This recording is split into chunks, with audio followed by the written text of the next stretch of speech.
Election commission of India article 324 के under आने वाली इंडिया की कॉन्स्टिट्यूशनल बॉडी, जिसको रिस्पॉन्सिबिलिटी दी गई है by the constitution of India to conduct the elections of parliament, that is including Lok Sabha and Rajya Sabha, और इसके साथ साथ स्टेट लेजिस्लेचर, जितने भी हमारी स्टेट्स हैं, सबके स्टेट्स के जो इलेक्शंस हैं वो सारे election commission of India conduct करवाता है।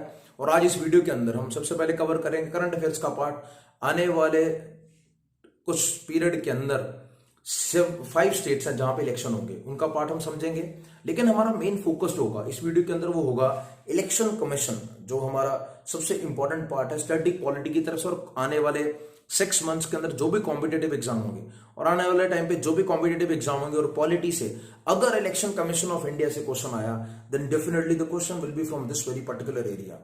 ये सारी चीजें मैं डिस्कस करूंगा ब्रीफली, और उससे पहले हम कवर करते हैं करंट अफेयर्स का पार्ट। देखिए 5 स्टेट्स के अंदर इलेक्शन होने हैं। सबसे पहले पंजाब, उत्तराखंड और गोवा, इन तीनों स्टेट्स के अंदर सिंगल फेज में होगी।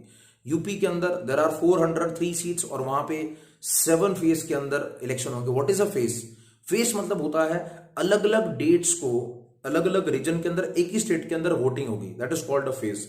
और इसके अलावा मणिपुर, जो नॉर्थ ईस्ट इंडिया की बड़ी इंपॉर्टेंट स्टेट है, वहां पे 2 फेज के अंदर इलेक्शन होंगे। बिकॉज ऑलरेडी यहां से क्वेश्चन बन चुका है कितने फेजेस में, the state which had maximum phases, जहां पे सबसे ज्यादा फेजेस में इलेक्शन होने हैं हो चुके हैं, वहां से क्वेश्चन ऑलरेडी आ चुका है। So considering this very possibility, competitive exam ये इंपॉर्टेंट चीज है। Now let's cover the static polity part. सबसे इंपॉर्टेंट चीज है आर्टिकल 324 के अंदर इलेक्शन कमीशन ऑफ इंडिया आता है। और दूसरी चीज इसका स्ट्रक्चर हम देखेंगे, it is a 3 member multi member body, जिसमें एक चीफ इलेक्शन कमिश्नर होगा, दैट इज सीईसी, और इनको अपॉइंट करते हैं president of India. And apart from this, there are 2 election commissioners. They are appointed by president only by taking into confidence the chief election commissioner. So overall, इन दोनों को appointment के अंदर chief election commissioner का role होता है। ऐसे अगर इनको हटाना हो, if they are to be remove, तब भी इनकी सेइंग पे ही प्रेसिडेंट इनको हटाते हैं। So his consultation is very important. Moving further, जो इलेक्शन कमीशन है ये कौन कौन से इलेक्शन कंडक्ट करता है इंडिया के अंदर? सबसे पहले पार्लियामेंट के, लोकसभा राज्यसभा दोनों के इलेक्शन ये करवाता है। दूसरी चीज स्टेट लेजिस्लेचर्स की, और तीसरा हमारे जो होंगे प्रेसिडेंट की, और चौथा होगा वाइस प्रेसिडेंट ऑफ इंडिया के। ये सारे इलेक्शन कंडक्ट करवाने की रिस्पॉन्सिबिलिटी इलेक्शन कमीशन की है। Moving further, Dinesh Goswami committee, ये कॉम्पिटेटिव एग्जाम में बहुत इंपॉर्टेंट कमेटी का नाम है और ये क्वेश्चन आ चुका है। 1990 के अंदर ये कमेटी बनाई गई थी और इस कमेटी ने रिकमेंडेशन दिया था that there must be 3 member body, at least 3 member तो होने चाहिए। In constitution there is no upper limit, कितने भी मेंबर हो सकते हैं, लेकिन दिनेश गोस्वामी कमेटी ने कहा था 3 मेंबर होने चाहिए। और आज हमारी जो कॉन्स्टिट्यूशनल बॉडी है उसमें 3 ही मेंबर हैं। लेकिन 1989 से पहले कहीं ना कहीं there was only 1 member who used to supervise the whole election system of India. So workload बहुत ज्यादा था। To balance out the workload also and to have a proper team work coordination, 3 member की body बनाई गई थी। एक और चीज याद रखना, 1989 के अंदर ही जो इलेक्शंस की जो एज है इंडिया के अंदर 21 ईयर से उसको 18 ईयर्स कर दिया गया था। और ये बड़ी इंपॉर्टेंट अमेंडमेंट नंबर भी है। This amendment is this much.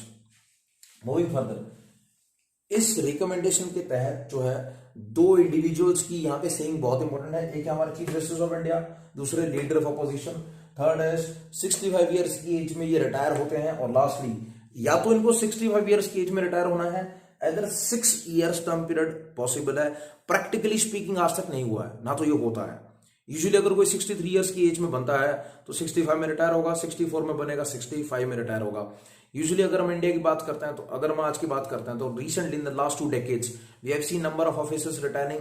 या तो वो 64.5 पे बनेंगे, 65 पे रिटायर होते हैं, 63.5 पे बनेंगे, उनको 1.5 साल का टाइम पीरियड मिलता है, 1.5 year. So this is the protocol into the Indian system. ये टॉपिक आने वाले और जितने भी कॉम्पिटेटिव एग्जाम है, जब भी पॉलिटी सिलेक्शन कमीशन से क्वेश्चन आएगा, तो ये पेरीफेरी बहुत इंपॉर्टेंट है। लास्टली एक चीज याद रखना, please mind my words, election commission of India 2 elections नहीं करवाता। वो कौन कौन से हैं?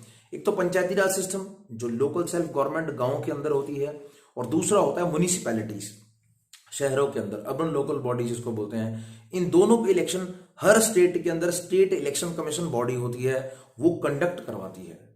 सो this is the main area which is to be focused in this video. So thank you for watching this, that's it.